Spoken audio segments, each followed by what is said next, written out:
Welcome back, everybody.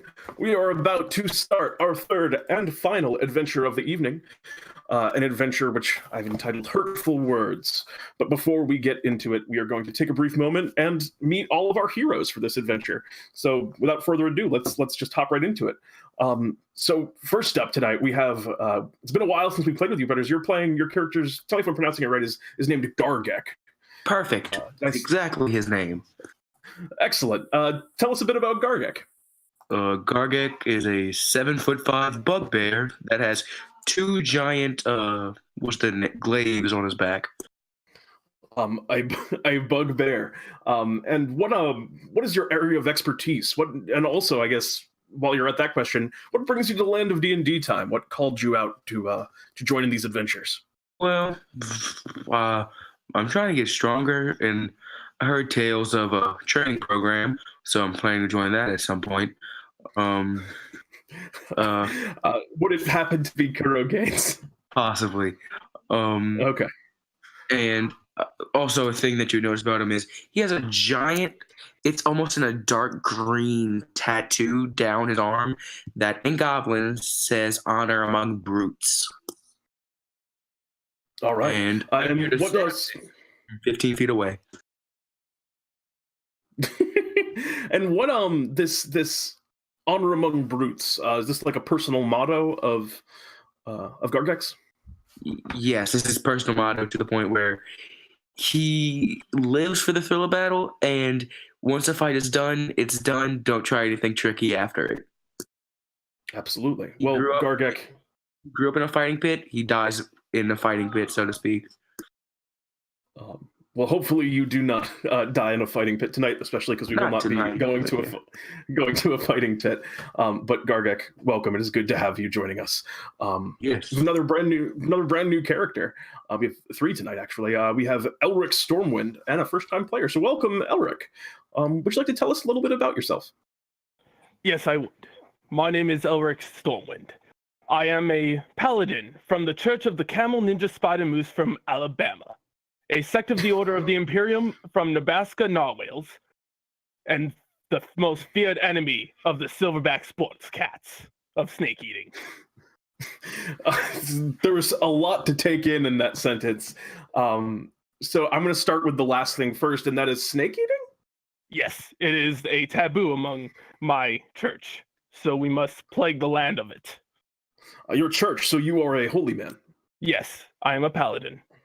And what was the name of the church again? I think it was in there, but it was a lot to take in. Sorry. That's fine. It's fine. I am from the Church of the Camel Ninja Spider Moose from the deserts of Alabama. Camel Ninja Spider Moose. Okay. Now, what are the doctrines of the Church of the Camel Ninja Spider Moose? What do you believe? We believe, funny enough, that everyone should be equal, no matter of race or weird construct. I'm inclined to agree. I think you'll find that pretty much everyone here in DnDTime subscribes to a similar belief, even if it is not even if it is not necessarily something that they have dedicated their life to upholding. And what is your skill set, Elric? What abilities do you bring to the table? I am a man of sword and shield, a fighter of sorts, for the holiness of my god. Indeed. It'll probably take me a few times to get used to saying your god's name, so please give me time on that one. But Elric, yes, it is wonderful to have you. I look forward to seeing what you can do in the adventure proper. So next we have it almost feels like when the Sorting Hat just goes on Ron Weasley's just another Weasley. We have another Galanodel on our hands. Welcome to Celine Galanodel. Did I pronounce Celine right? Celine, actually. Thank you. Celine, yes. Celine, would you care to tell us a bit about yourself? My name is Celine Galanodel. I am a half-wood elf monk. And what brings you to the land of DnDTime? What brings you to Bartholomew's crew? Is it influenced by some of your family members? Were you told about it by them, or? Actually, we have a bet now to see who can become the most renowned adventurer in Bartholomew's. Um, I just saw. Oh wait, is it true? I got so confused because someone in chat told me that I was muted, and then I think Sword was just trolling me. Yes. Very well. So, my apologies. Celine. Yes. Okay. Now, I mean, so far, I guess you have a bit of a ways to climb as your older, younger sister Switch. Switch is the oldest of us, actually. The oldest, has certainly gotten a pretty significant head start over you, although I won't count you out just yet. I guess my next question for you is, how close are the Galanodels? Are you kind of a happy family, or would you say that you're more at odds with each other? There's certainly a degree of competition between you. We have a very competitive nature amongst our family. Monopoly is straight out. We actually had one of our siblings die during a Monopoly game. The 13th sibling? Yes, Switch literally strangled him to death. Please never invite me to your family game night. But I mean, we do have dinner every Sunday, so if you wanted to stop by. Dinner, I think I might be able to handle. Yes. Game night, I don't think I would make sure that you bring armor and weapons with you, as you do during every family dinner. I'll have to look into that, but I do appreciate the invite either way. Excellent. Celine, welcome. And last but not least, we have Sugarmama joining us once again, the highest level among this particular group. Oh, hello, Pete. How are you? Thank you. It's very rare that I'm asked how I am, and I'm doing very well. But how are you, Sugarmama? How's the family? How is everyone? Oh, the boys are rambunctious as ever. Sweet Tooth got his head stuck in a candy cornucopia. It was very difficult to pull it out. Sugarmama's really been kind of on her grind recently, adventuring without the family. How has Sugarmama been enjoying kind of spending, I guess, probably a little bit less opportunities to spend time with the family with all the adventuring you've been doing? Has that been tough for you, or have you been liking the kind of independence? Well, someone's got to put food on the table, and I admit I do like to go out with the young ones and get jiggy with it and what have you. As they say, of course, yes. Well, Sugarmama, it's good to have you back. So, without further ado, let us begin our adventure. Now, the group of you find yourselves traveling to the trigonometric capital, a city by the name of Sohcahtoa. There, the trigonomes are known for their mastery of mathematics, architectural wonders of progress, just are kind of raising up all around you. You see people moving by on motorized cars. You can see there's gnomes working on tops of buildings using all these strange kind of powered tools. You see kind of people walking by, heads just kind of absorbed in whatever they're doing or thinking about at this moment, this project. But you are being brought, however, to a much different part of the city of Sohcahtoa. You're being sent to the library. Oh no! As you kind of approach, you can see it is fairly decrepit. It's obviously not something that they spend a lot of budget on. You get the impression that books and literature are not something that is important to most of the citizens of the city. As you walk up the kind of ancient stone steps, you can see vines and weeds kind of growing out between cracks amid the cobble. The old door to the library kind of creaks and groans. Celine points at the overgrowth and turns to her companions and says, "This is why you don't do math. Not even once. You'll turn into a math head." Well, I hardly know how to do it now. I think Yeah. I'm safe. So what is going on? He's just looking everywhere. We need to find the person who gave us the request. Now, go off and look, all of you. Indeed, the person that gave you the request was apparently a gnome by the name of Winzler Bubblebooks, who runs the library here in Sohcahtoa. Apparently, he's gotten into some trouble, some misuse of magic, it would seem, and he needed you to kind of clean up his mess, so to speak. And are we near the library? You stand now outside of the library. That is where our adventure begins. You can see the door kind of propped open, kind of, like I said, it still kind of creaks and groans just from the slight motions of the wind. And you can see within, looks dusty, but fairly well maintained, actually, on the inside.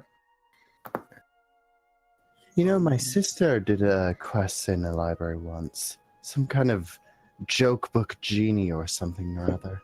Who's your sister? Jenny in particular. Never heard her. Okay, never heard of her. I'm new here, if you didn't know. I'm afraid I haven't heard of her either. Yeah, sorry. Shall we be off then? And he just starts marching basically towards the door. All right. Yeah, you hop up and walk right into the library. Like I said, the door's propped open. It's a fairly pleasant day. And within, you can see rows and rows of bookshelves. It's actually a fairly extensive place for a building that doesn't in particularly care too much, or for a city that doesn't in particularly care too much about book learning, so to speak. There's certainly a lot of like literature and art texts in this building. Looking around, you can see there is a gnome. Presumably the gnome that you were looking for is the only person that you see currently in the building, other than yourself, that's sitting at a counter. Various stacks of books raised, and to his left is an absolutely massive book. And you can see that the cover of it is opening and closing on its own, and you can hear almost kind of like a rumbling coming out of it. And he's just there kind of, as it opens, you see this gnome reaching up and like slamming it back down each time it does so, and the rumbling will stop. But he's just there looking very frustrated. So is the book like constantly opening? Yeah, it just keeps opening up. It's a very large book. To emphasize the scale, it's maybe about 4 feet long and about a foot thick. Okay, so what I'm going to do is I'm going to take like 4 books off the shelf, walk up to the counter, and just place all 4 books on top of that one. All right. As you do so, you're a pretty large, imposing figure. Yes. 7'5", almost. Yeah. So yeah, you walk up and drop these books on top of the larger book. And as you do so, for a second, it kind of was starting to open. You could hear something come. You could hear something coming out of it. You could hear a voice almost. It sounded like, "But I said," as you drop the books on top of it. Hello, are you Windy Bubblebutt? That was a gross mispronunciation of my name. It's right there. I have a little thing on the desk, and it says. There is a name tag that says Winzler Bubblebooks. Yeah, he's Ghargek like stares at it very intently for a good like 6 seconds. Finally gets done reading. He's like, "Oh, okay. Hi, nice to meet you." And he holds out his huge hands toward the gnome. I would kind of almost hope. It's nice to meet you. And he puts out his tiny little gnomish hands into your massive Minotaur hands. Wait. Minotaur? What? Bugbear. Bugbear. Wait, I got confused. Yeah, I got confused. You are a Minotaur. I knew there was a Minotaur and a Minotaur and a Bugbear. Yeah, I rolled tight. And your massive 5. And in your massive Bugbear hands. My apologies. He looks kind of up at you. You two are really big. I think it goes without saying that you're the adventurers that I hired. Yes. Even if you weren't so obviously adventurers, it's not like anyone actually comes into the library because they want to read. Hello, and the rest, what are all of your names? I don't recognize any of you. My name is Celine. I'm Judge Switch's sister. Oh, the judge's sister. Okay. Kind of gets a little bit nervous. I'm Ghargek, a pit fighter extraordinaire. Nice to meet you. It's nice to meet you too. Paladin was- Elric Storm at your service. Excellent. Great to meet you. And you look a little bit familiar, actually. Oh, I'm just Sugarmama, but you can call me Mama, dearie. Nice to meet you, Mama. That feels a little bit weird. Just Nice to meet accept you, it. Mama. I'll just accept it. So I need help. And at this point, those books that you'd placed upon that larger book, just they just kind of slip off as the cover opens again, and you hear a deep voice coming from within the book. You don't need any help. Why would you put things back to the way they were? It's so much better for me like Can I, this. And what are you gonna do? I look at the small gnome. I say, "Do you mind?" And I point towards the book. No, please do. I take the book and I just stomp on it and leave my foot there. Okay. Yeah, you it's kind of like up on the desk, so do you like climb up onto the desk No, and just stand on top? I grab the book, place it on the floor, stomp on it. All right. Yeah, you're just now standing on top of it, and you can hear kind of coming from within it, kind of like some muffled discussion. It's better like that. So yeah. I've been studying in this library for a long time. There's not a lot to do other than that, since we don't actually get any. We don't actually get anyone that patronizes it. So one of the things I've been working on is everyone in the city is very obsessed with the maths, but I've been trying to find the magic of grammar.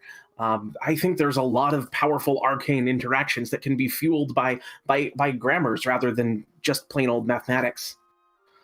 So I've been experimenting with stuff, and well, I've really been focused on adjectives lately. I made that book big. That worked pretty well, actually.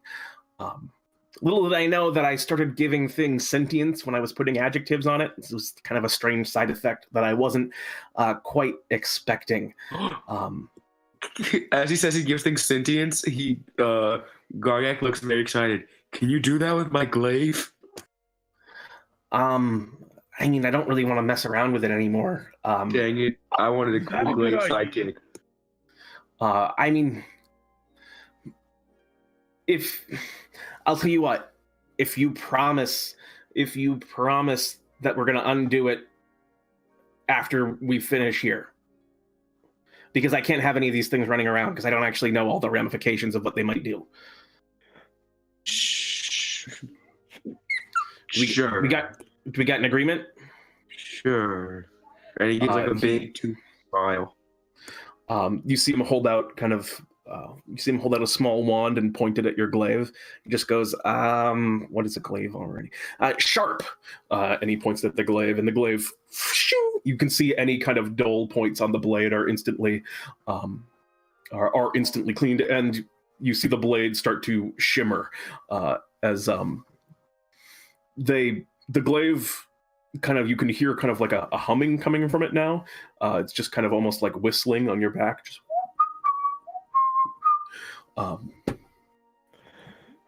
This may get annoying. No, that's fine. Yeah, I've experienced that it only gets annoying very quickly. Okay. And so I was putting some adjectives on things. I started out simple. I got a big. I had a list of adjectives specifically. It was like an old scroll I found to teach kids just some simple words, and it was all adjectives. Big, cold, little, stuff like that. So I was trying out the adjective bad, which I didn't really think about the ramifications of what that might do, and It's not well, I thought it might thing, dearie. well, I thought it might be a little bit weird, so I tried to aim it. I put the thing I was aiming at it on in a glass. You can see that here, and he points at. He just has like a penny in it or a copper piece, and I was gonna make that copper piece bad. I didn't know what it would do, but I accidentally missed, and I shot it at the scroll of adjectives I was using. And so that adjective was bad now, that scroll of adjectives, and sentient. And it just started kind of running around and putting the adjectives that it knew because they were on its body on other things. I think it gave itself a bunch more too, and now it's just running loose in the library. So I need you to kill a scroll. Oh, all right.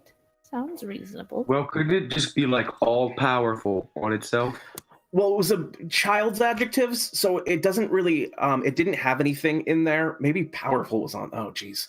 There wasn't. I don't think there was anything like invulnerable or omniscient on there. Otherwise, I think the universe might have ended already. Giant. Giant could have been in there. I mean, big was at bare minimum. That was a regular book. And he points at the book that you're standing on, which is still kind of. Wait, why don't you do this in the first place? He walks up to the bookcase again. He slides a book out and just puts the book in there. Like, so it's like kind of crammed in there, you know, like it's a tight fit. Wait, I'm confused about what you're doing. The book I'm standing on, I'm putting the book you're standing on bookcase. is way too big to fit in a bookcase. Okay. It is 4 feet long and 1 foot thick. There's no shelf made for this book at this point. At this point, my character's actually probably sitting on it if it's 4 feet thick. Yeah. It's very it's just kind of, humming around. You still have your glaive is still whistling. Nice. So he goes, I need you to go find it. It's animated a bunch of other stuff, I think. And it's also, there's actually a trick. You can get rid of them. I mean, I guess you can get rid of them if you just destroy them or tear them up. And he hands each of you like a little wand. It's just like a very simple looking wand. If you point a magical implement at them and then you say the adjective that animated them backwards, it'll deanimate them. And he points at the big book. And he just goes, jib. And he points at it, and you see it just revert back to its normal size. And it doesn't. I mean, the reason I didn't do that before now is just because, I was trying to learn a little bit more about him, but I guess the sound is more than I can handle. Wait. So if you do these ones let us add adjectives to things? Well, I mean, you'd have to have a lot more experience to be able to add an adjective to something. It's taken me a long time to figure out how to do that. The reversal is easy, which is good. This is going to be difficult for me. Yeah, I mean, like I said, if you just destroy stuff, that works just as well. I think I'm going to do that as he like gently hands back the wand. I'm not a fan of magic. Well, hold on to it in case it becomes useful. I mean, you definitely won't be able to get the scroll. I have no idea what's even on that thing anymore. Probably a bunch of stuff, like I said. All right. Do you know where it is? Kind of ran off into the library, and I was afraid of it. Among other things, I can tell you this much. I'm pretty sure it took the adjective hot because it was on fire when it flew away, and it wasn't burning. So. Alrighty. So I didn't even want to get close. That scroll. Now, is the fire giving off smoke? It wasn't. Oh, great. Sugarmama's gonna twirl her little staff around and do locate object. I think you have to be familiar with the object. Oh, how does that work exactly? Describe or name an object that is familiar to you. So. Yeah, I don't think you're actually familiar with this particular scroll, as you have not seen it, unless that also just works on. Yeah, you have to have seen it up close at least once, which you have not. All right, that's fair. Well. So sorry about that. But you don't I won't say you cast the spell, you don't waste the spell or anything. Oh well. You might just have to go look. The bookshelves can be a little bit labyrinthine. There's a lot of them. Off we go, dearies. As this giant 7-foot guy just starts basically tiptoeing as I attempt to stealth. All right. I would like you to go ahead and make me a stealth check as you begin. I have a +4, so that's 12. Bugbears. Oh yeah, bugbears are good at that, aren't they? Yeah. So yeah, you begin you begin walking through the bookshelves. You watch as this huge creature, giant glaive at the back, starts kind of creeping along through the shelves. His feet surprisingly silent, which would be perfect if it weren't for the fact that the glaive at his back is just there, just kind of. I'll say sharp backwards and point the wand at it. Why not? All right, you with sharp, you go pras at the glaive as it as it just powers down, and then you continue to sell. You keep your stealth roll, and you also, Celine, you also begin kind of creeping quietly through the library. The rest of you going to stealth? It's worth a shot. Will plod along at the rear, not really stealthing, just walking along. Fair enough. Oh wow. I mean, for the most part, this group is very stealthy. Sugarmama is a little bit less so, but also a little bit farther at the back of the pack. So what is your marching order? As you're moving kind of through these corridors of books, there's I say a large in order that we rolled stealth, so Butters, Switch, Bio, and then Sugarmama. Fair enough. If everyone's down for that, in that case, Butters, that would mean that you were at the helm, which I think makes a lot of sense. Big boys in front. For the massive big boy there, Ghargek to be moving at the front of the pack. So you're stepping forward and got maybe about 10 feet in between bookshelves, so it's a little bit cramped. As you're moving, you're kind of looking ahead, peering down side corners and checking out alleyways and vents. Eventually, you do see something kind of moving on the ground. You can see a very small book, I guess a regular sized book. I'm just comparing it to the big book from before.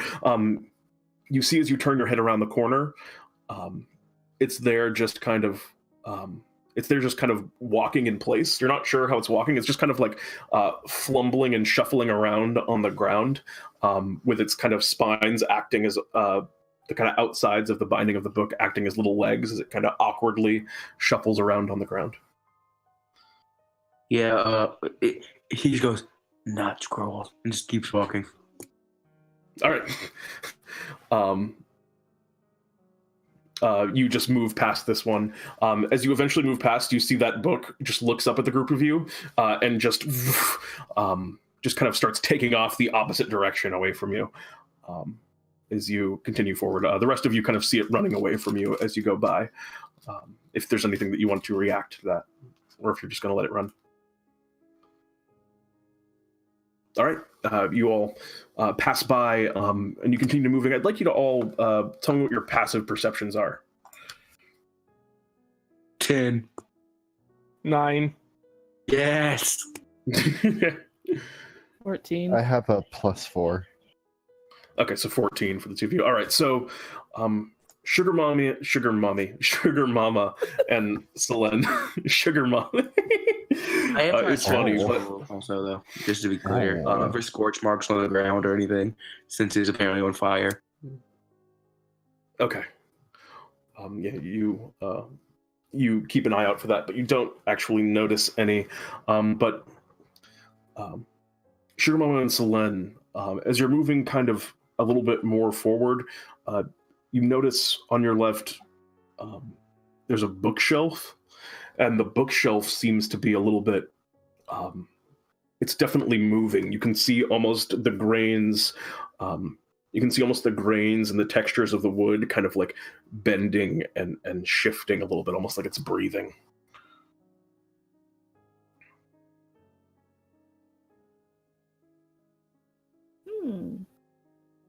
That's a little bit ahead of you. Watch out, dearies. I think the bookshelf up there is sleeping. Oh. Oh. Should we worry about that? Maybe it had the tired adjective. Hopefully. All right, you just gonna duck past? You trying to stealth? Yes. All right. So from your previous stealth rolls, we'll continue to use those because you haven't broken stealth yet.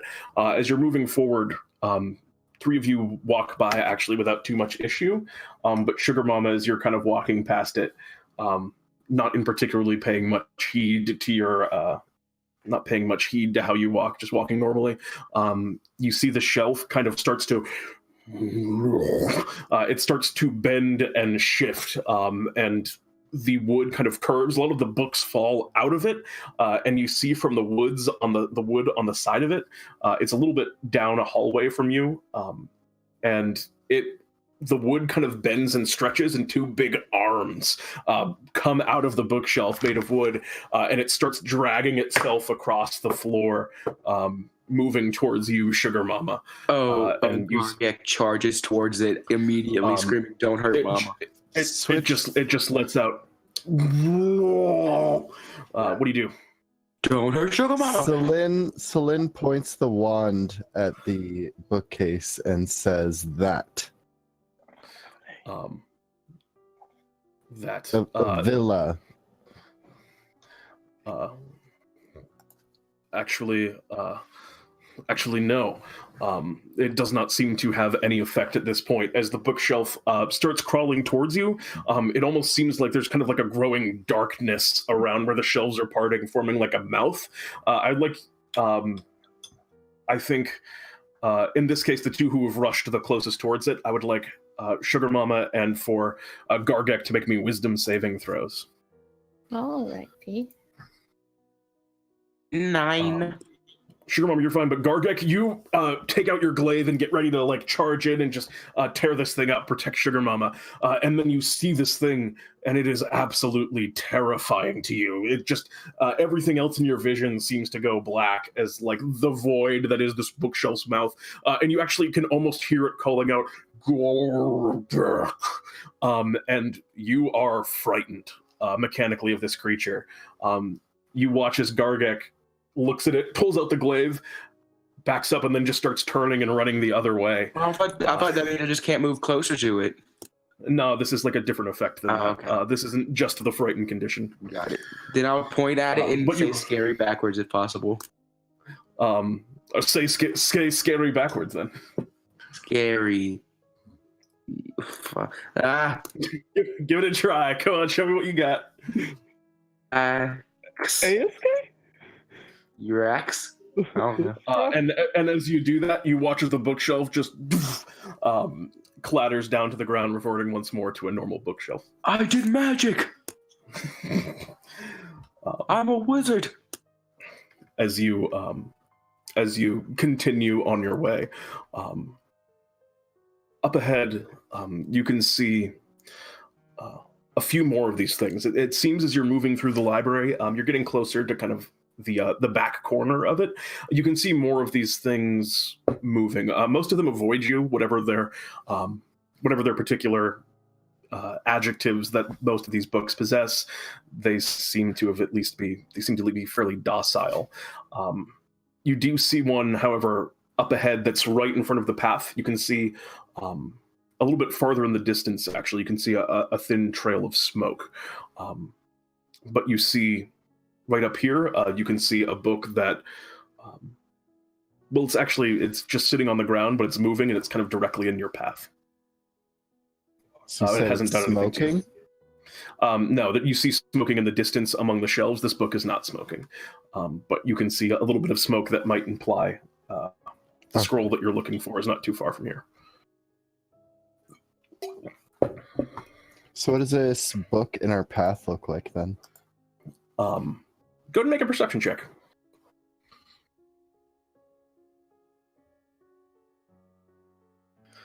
All right, you're staring at it. You see kind of the area on the ground around the book. It is a little bit frosted. And the book is just kind of sitting there in front of your path. Okay, I'm going to try this. It starts kind of shuffling. Block. And it's shuffling forward. You see the book crashes back to the ground, reverting to a regular book. As you do that, you hear a voice. You hear a voice kind of call out from above on the shelf next to you, and it says, "This is very impressive. You did that.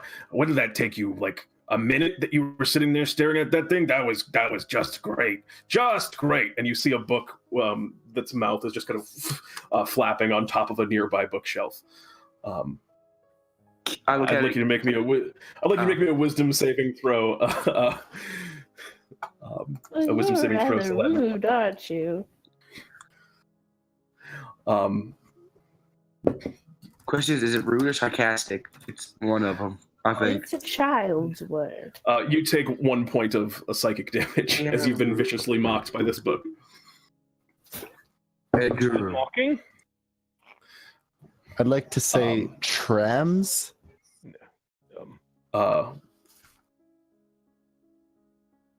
Wait, what word was that? No, I don't think you got it right. Smart backwards. Yeah, I want to say Edur, rude backwards. Edur? No, you say trams and Edur, and the book, not even close. You don't know anything about it. You two are dumb. Do you want me to say dumb backwards? I throw a hand axe at it. How do you Maybe if I say dumb backwards, that will turn the group of you off. Can I please throw a hand axe at it? It's insulting my feelings. Before you do that, a wisdom save, but after that, yes. It has insulted your feelings directly. I'm gonna make 12 is just enough, and you have to make another one as well because you failed the thing against it. Oh, you both succeed.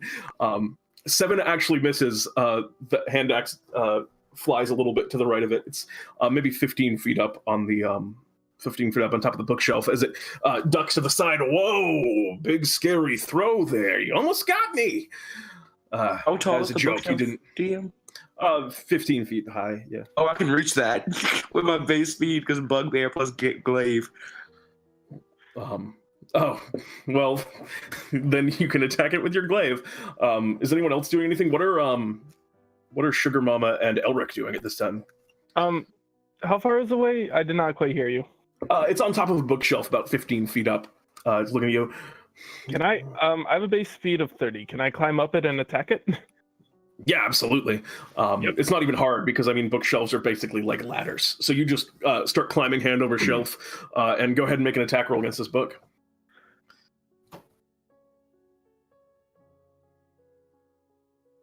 The sword flies and misses the book. He goes, as actually not even coming any close because you were kind of awkwardly hanging onto the shelf while swinging at the book. And he goes, "Oh, take your time, come on up and get yourself ready and then try again. I mean, I don't think you'll hit even then, but it will at least be a little bit better." Go ahead and make me a wisdom save. Does that 16 hit by any chance, by the way, that I rolled earlier? I want to see if Sugarmama has any action first. We're doing kind of a loose initiative. But Do I just press wisdom for the save? Or yeah, wisdom save is what you want. Well, I think a little candy You're good. surprise will Okay. do. What does Candy Surprise do? At 22 definitely hits. Orb. Oh god, what type of damage? Fire. Books then. Looks down to you, Sharma. I mean, what could you do? You're like an old lady. As he gets burned up in flames and is destroyed in that one strike. Come down, boys. Come on. Oh yeah, wait. Ghargek never went up. He just, with his 15-foot reach, just stabbed at the thing. Come on, Yeah, boys. as you're swinging, like you go to swing through it, and he watches it just disintegrates into ash by the fire blast from Sugarmama. Thank you, Sugarmama. Kill steal. Oh, I just try to help where I can. so I'm no longer holding the sword. I'm just gonna go and grab it, looking kind of down. I'll go grab my hand axe forever where it goes. You're grabbing the book that was grabbing the. Wait, what are you grabbing, Eldrick? My sword. Didn't you say it flew out of my hand? No. You didn't drop your sword. I'm just saying it was like an Okay. awkward angle, so you couldn't quite hit. So you still have your sword, but you do run over and grab your hand axe. It's not overly hard to find. You walk by like a chunk of books, and all of them kind of skitter out of your way that just seem to be named after colors. There's a blue, red, pink, green, yellow, purple that all just kind of duck away. You eventually kind of come into an area where there's several tables set up, as well as kind of several higher bookshelves. You can see there's some older stuff here. A lot of the books here are kind of written on. A lot of the books are kind of written on chains here, and you can see that on the far side of the room there is a scroll, and that scroll is kind of it's a very complicated thing to look at. It's burning for sure, and it's kind of rolled out. It's definitely very. It's become very elongated. You can see that the scroll probably wasn't this long to begin with, because it like stretches out and moves throughout the room. And from it, kind of paper arms have reached up and are pouring over different books within this kind of chamber. You can hear it just kind of muttering to itself. Yes, powerful words, more powerful words. As it's looking through various tomes in what looks like a fairly restricted section of the I'm library. going to Does it know its say size? powerful backwards. The scroll turns, looks to you. I am powerful, yes. So, Luffruwap. You'll have to get them all at once if you want to get me that way. I'm beyond that now. I've got some eclectic ones. I even know the word eclectic. I am that now. Can I stab it What and does just look back to the eclectic party? mean? Oh, I don't even know that. A rather specific set of knowledge. Okay. Oh. Why is this a thing on all right, of yeah. our characters? roll it up. Sure. Initiative. Yeah, looks like it is time. Oh, where's my music at? Where's my music at? There we are.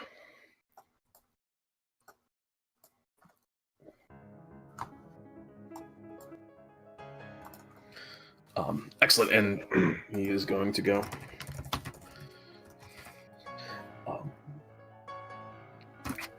The scroll, which has been faced away from you all this time, now turns around, and you can see like the paper is ripped and torn in places, forming something that looks like kind of a makeshift eyes and mouth. The scroll falls down. It's actually floating up in the air. It's about 10 feet up at the moment, and you can see the scroll kind of falls down like a tail behind it, extending all the way to the ground and then rolling a bit across the floor even as it looks towards you and kind of cackles a little bit. The first to act in this moment is you, Elric. Elric. I'm sorry, I keep adding a D. That is inappropriate. It's a little bit ugly for sure. Elric, what do you do? I'm gonna charge and slice with my longsword. Absolutely. You run up to the scroll, which is kind of burning with this ever-burning fire. The slash cuts into it. Actually, you see it cut a little bit of a tear. You cut a little bit of a tear into the scroll. As it does so, it calls. Go ahead and roll damage on that. 9 points of damage. Oh, nice. That's a sturdy hit. As it kind of extends downwards, you cut like a long kind of rip along it as it looks to you. You'll burn first. I was birthed in the forge. You cannot burn me. As he looks to you, actually, it's going to be the scroll's turn. The fire kind of extends down the paper. It's a strange sight. You've never. The paper seems to almost catch and ignite, but then the fire just rolls off it towards you, as it's going to make an attack against you, specifically a fire bolt. I assume a 19 hits. Attacker wins or defender? Attacker wins. Okay, yeah, it's. It's going to be a D10 for 7 points of fire damage as this bolt blasts out into you, catching you underneath your armor. Very close. A 19 almost missed is impressive, but you feel some intense burn wounds on your body as it pulls back from you. You also watch, he looks down at his body and he just goes, I'm also regenerating. And you watch as some of the ripped paper on its body starts kind of like stealing itself up, just the kind of small pieces of parchment interweaving and interlocking, as apparently regenerating as one of his many adjectives. That's going to bring us in the initiative next to Ghargek. What would you care to do? Ghargek will pull one of his glaives from his back, and then charge up within 15 feet of the thing. All right. You get within your striking distance, certainly not the average person's striking distance. Go ahead and make an attack roll.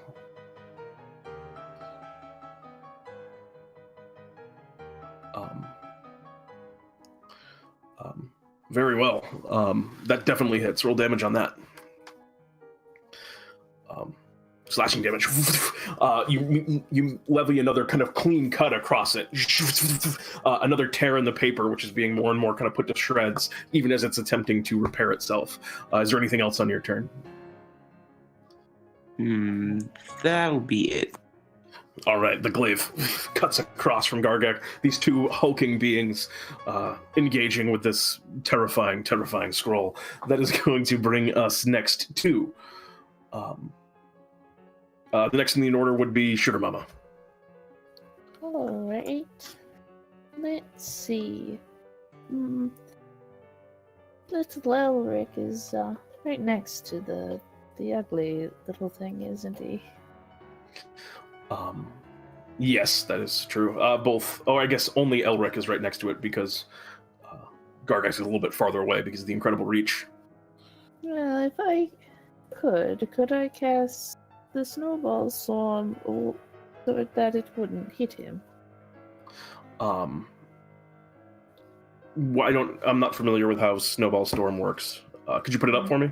Sure. See if it works. Oh, it's probably just going to roll it like in a... Yeah, it's gonna look nasty. Can you just describe basically a point you choose within range. Yeah, if you can choose a point, you could choose a point behind... What's the radius? 5 feet. Yeah, you could absolutely throw it in such a way that it does not affect... does not affect Elric. So yeah, go ahead and does he make a saving throw on that? Yeah. Dexterity? Yep. +2 to that. All right, so yeah, he fails. You summon this snowball, presumably of ice cream from the Big Rock Candy Mountains, I imagine, yes? Oh, yes.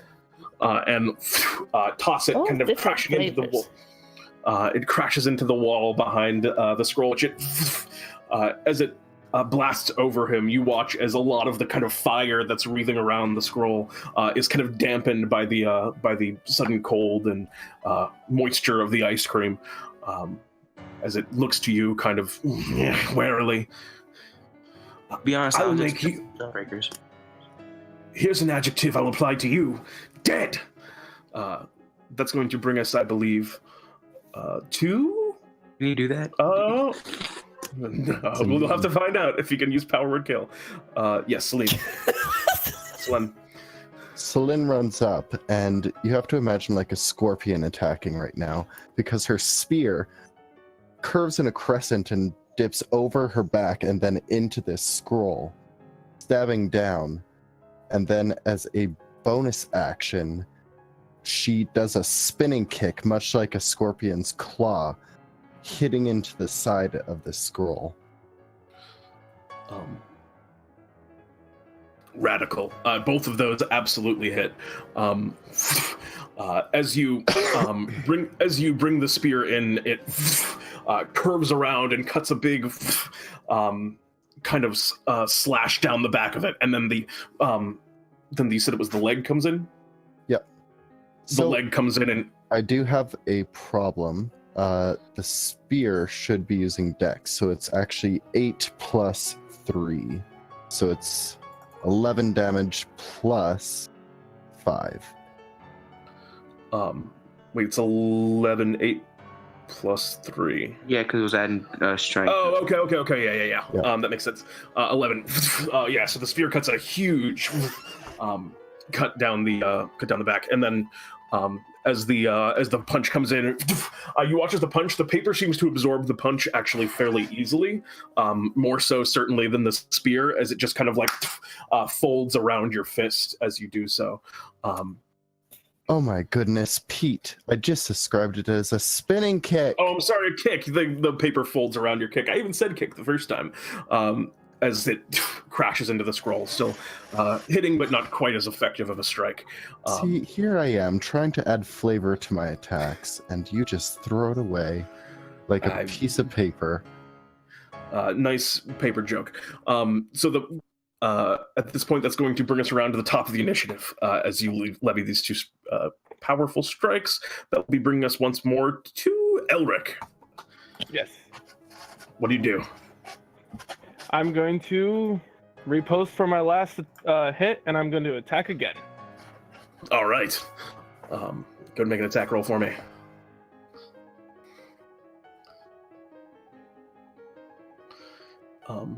Absolutely hits. Roll damage on that.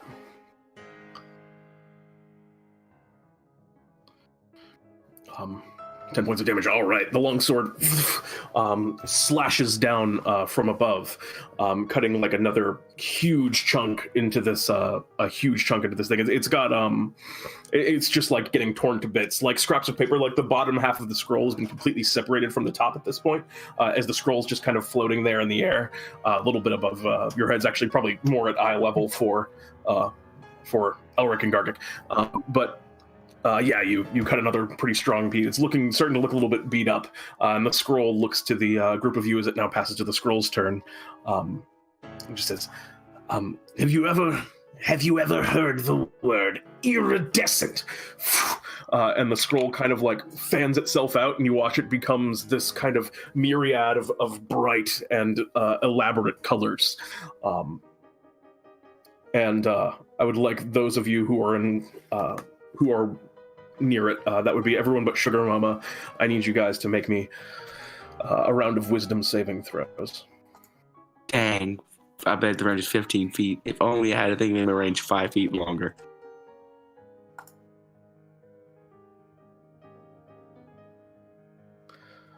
Um, 14. Only Celine, it would appear, is affected by this, as it it becomes just this incredible array of brilliant colors. For a brief moment, Celine, you find yourself transfixed and are temporarily stunned by the creature. The scroll also continues to heal up some of its wounds as it regenerates. And let's add something new. You see him just kind of point to the kind of little wand that he has. He kind of like conjures it out of paper in his hand, and just points it at himself, mutters a couple words of arcane meaning that you don't quite get, but he's somehow added a new adjective to himself.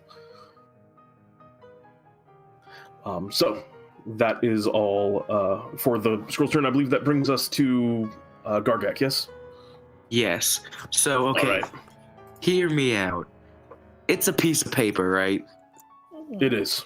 How big of a piece Flaming of paper piece of is it? paper. It's a pretty long scroll. Buried in ice. It's getting smaller by the second, though. Okay. Can I attempt to eat it?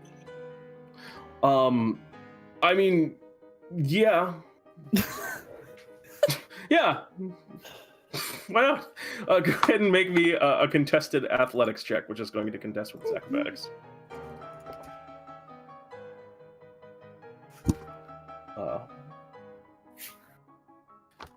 Don't eat paper, dearie. It'll give you a tummy ache. This is very funny. I'm just like, what could be ridiculous but might just work? Let me try to eat it. Yeah. All right, roll me an athletics check. Another one? 20. Yeah. Oh, did you already roll it? Yeah. I did not see it. Might have to refresh 15 my plus page. 5. 15 plus 5. Oh, yep, I see it now. And the scroll's athletics check will be 11, like I foretold earlier. Oh, yes. You use your portent and turn the athletics check, no matter what, into an 11, meaning the scroll fails. So yeah, you reach out and grab the scroll. You just kind of fold it up and put it into your mouth in one bite. I mean, it's going to take damage from this. You're not sure how much damage is being dealt to it, but you are sure that you just put something that's literally on fire into your mouth. So you are just going to take 5 points of fire damage as you do this. Additionally, I also actually need you to make me a Constitution saving throw. Literally, Natural okay. one. You are also going to suffer 4 points of poison damage, as literally the thing that he just changed about himself was that he made himself poisonous. I'm gonna use since that was my action. You certainly did not expect to be eaten. Yeah, that's your action. I'm gonna use second wind. It's an excellent time to do so. Go ahead and roll the d10 on that. So you see Ghargek just reach out and shove the scroll into his mouth, and you can see like a little bit of smoke coming out of his mouth, as well as like kind of the end of the scroll trailing as he's there just kind of chewing. He's also doing a significant amount of damage to the scroll. He just looks at you like, is this a good idea? Like wide-eyed, and he's just like pointing at his mouth. Don't worry, dearie. I'll see if I can do That's it. gonna bring us to you, Sugarmama. There's a scroll inside of Ghargek's mouth, like a little bit of his hanging out. Like there's just kind of like a trail of paper that leads from it, but the head and most of the sentient bits are in the mouth. You can hear it kind of gasping from within. All right, I'm gonna use Druidcraft to snuff it out.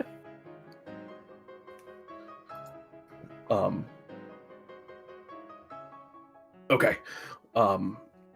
Yeah. You cast your Druidcraft on the flame. For a brief moment, in your mouth, you feel a sudden sense of relief and cool as the scroll is snuffed. However, a short time later, you can feel it starting to begin to heat up again as the fire seems to be generating from the scroll itself, some of the magic of it. So while you do temporarily relights it, I'll say that gives you resistance on the next round to the fire damage from the scroll, as it has been lessened to a degree. Assuming that the scroll is still in your mouth at that time. You are currently stunned, Celine. Would you care to make me another wisdom saving throw to break out of this stun? You're just sitting there kind of still imagining all these bright colors that were transfixing you before. Unfortunately, that's still not enough. You're still just there kind of dazzled, remembering all of these bright and kind of shiny colors that you saw on the scroll. And I guess that brings us back to the top of the initiative.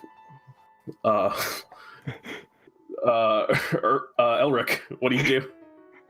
First of all, I'm pretty sure I'd be stunned watching this happen. I'm going to can't really attack it, so I'm gonna run over to the Bugbear and use lay on hands to heal him for 5 points of damage. Getting me back 5 points of health. 5 points of health. Yep. All right, you heal up your ally as he continues to just try and take down the scroll in a very unorthodox manner, which brings us. Absolutely. If it works, it works, and that's going to bring us to the scroll's turn. The scroll, which is stuck inside your mouth, is going to use. No, that'll happen on your turn. So it's going to use its firebolt against you. It has disadvantage on the attack because it's restrained, but also advantage because it's literally inside of you. So it'll just be a straight up roll. But I don't want him to. That's a 12. He misses. Fair enough. What is your AC without armor? Because your armor would not factor into this. Dang it, 12. Okay, I think that's probably a hit then. But you'll have unless you have resistance to... sees otherwise. Well, does Sugarmama see otherwise? Well, perhaps she doesn't see it, but she saw it in her mind. She cast the candy canes You're gonna change the roll? to 3. What is it? 2, 3. Okay. It's an 8. So as the creature inside starts to kind of channel the fireball, Sugarmama just gives you the slightest bit of advice, just to move your tongue a little bit to the left. And as you do so, you hear the scroll within just curse, which you think he said curses, but you're not sure. Which brings us to your turn, Ghargek. You'll have resistance to this fire damage because of from before. I also need you to make me, so you take 3 points of fire damage, and I need you to make me another con save as it's poisonous as well, which you succeed, so you don't take the poison damage, so you just take 3 points of fire damage. As you're doing a good job of holding on. Ghargek, what do you do? Can you take his glaive and attempt to saw off the part that's hanging out of his mouth? Yeah, that's trivial, so you just do that. That part isn't sort of key to the scroll's whole life. So yeah, you just reach up and kind of grab onto it and just cut it off. All of the scroll is now inside of your mouth. Do you have anything else on your turn? That was my That's your action to do? Yeah. Okay.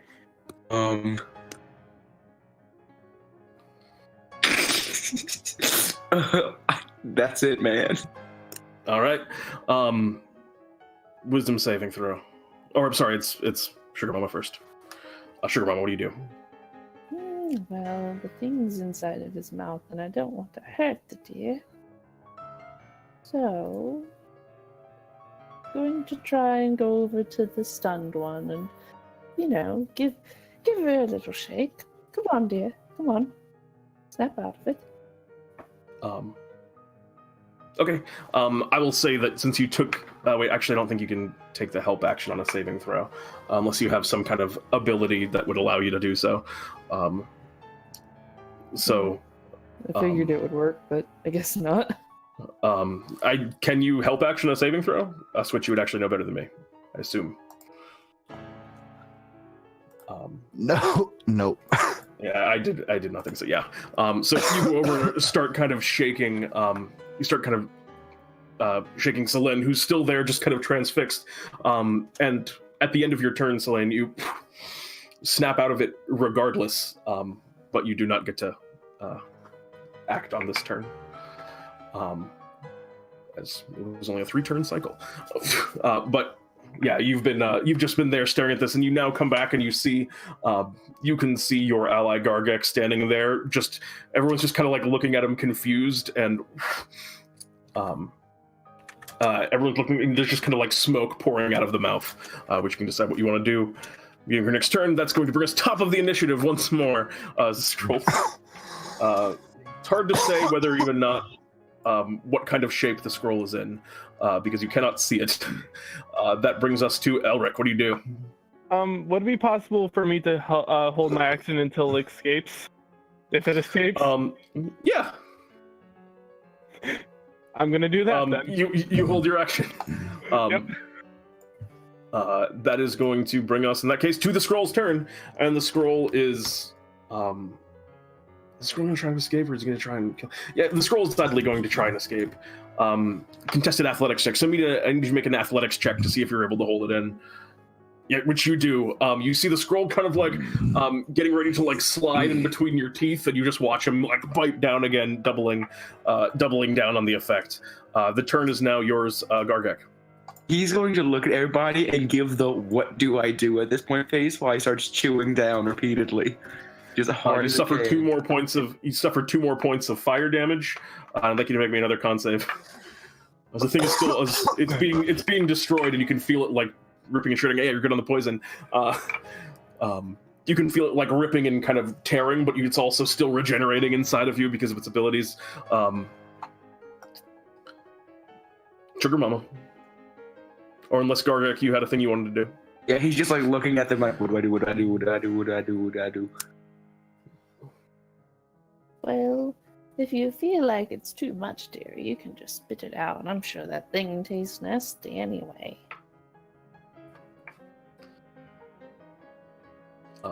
Is that all, Sugarmama? No action? She's gonna hold her action. In that case,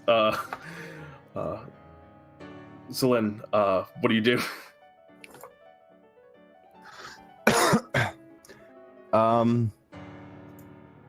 I would like to add an adjective to one of the things that I have in my inventory.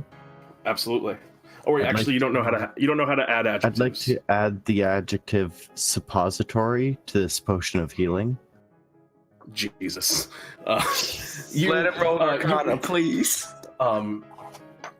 You point at your potion of healing, and you say the word suppository. Unfortunately, it does not seem to take effect. I guess that would be yeah, go ahead and make me an Arcana check. This is gonna have to be an insane. It's gonna have to be an insane roll. No. Yeah, it's not gonna quite do it. You point at the thing and say suppository, and as Winzler had originally told you, it is very difficult to apply adjectives, not so much to undo them. As I think we find ourselves at the top of initiative. Once is pretty good. It's pretty good. As we find ourselves at the top of initiative once more, that's going to bring us to Elric. You're still holding your action. Yep. All right. Nothing else I can do. At this point, it's not even going to try to escape. It's just going to try and take you down from the inside because it's afraid of escaping even more, I think, at this point. So it's going to be a d20 plus 5. 14, I assume, hits. You're Yes. unarmored. So that's going to be 5 points of fire damage. That's all. It's going to be 5 points of fire damage. As it passes now to your turn, Ghargek. And at the start of your turn, you take another 2 points of fire damage. Are you still up?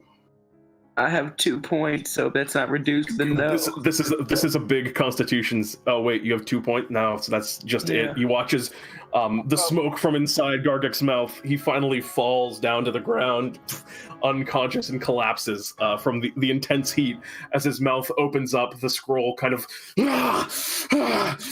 pops out, and I was Things I have seen. And the things that the scroll has seen, I believe there were some ready actions to attack the scroll. Yeah. Pretty much. My plan was to let it get out of my mouth anyway this turn because everybody was ready to hit this thing. No. As Elric, go ahead and make your attack, as well as Sugarmama. Both of those hit. You see the scroll is like dripping despite the fire on it just from the saliva, and it's all like crumpled up. You can't even see the face anymore, like the mouth has been like torn open.